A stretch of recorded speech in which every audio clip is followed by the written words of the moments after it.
Welcome to my YouTube channel Bitumoni ব্লগছ। আপোনালোকে চাই আছে নতুন ভিডিঅ'ৰ সৈতে পুনৰবাৰ মই আহিলোঁ। আজি বনাব বিচাৰিছোঁ থেকেৰা সৈতে কলা কচু। আৰু আপোনালোকে নিশ্চয় কলা কচু খাই আছে নহয় জানো।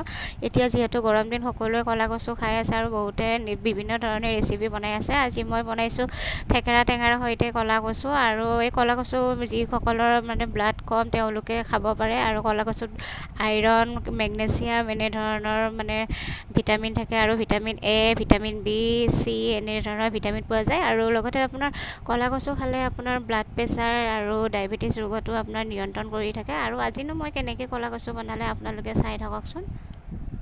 প্ৰথমে মই কলা কচুখিনি সিজাই ল'লোঁ। সিজাই লৈ দেখিছে নহয়, পানীখিনিৰ পৰা উলিয়াই দিলোঁ। সিজাই ল'ব লাগিব। লগতে সকলো মছলাখিনি ৰেডি কৰিলোঁ। আৰু এই দেখিছেনে ক'লা যে থেকেৰা টেঙা, আজি মই থেকেৰা টেঙাৰ সৈতে কেনেধৰণেনো বনাই মই বনাম দেখাই আছোঁ দেই আপোনালোকক। চাই থাকিব ভিডিঅ'টো। আৰু আপোনালোকেনো কেনেধৰণৰ বনাই খাই কলা কচু জনাবচোন কমেণ্টত। আৰু ভিডিঅ'বোৰ যদি মোৰ চাই ভাল লাগে তেতিয়াহ'লে ভিডিঅ'বোৰ লাইক কৰিব, কমেণ্ট কৰিব।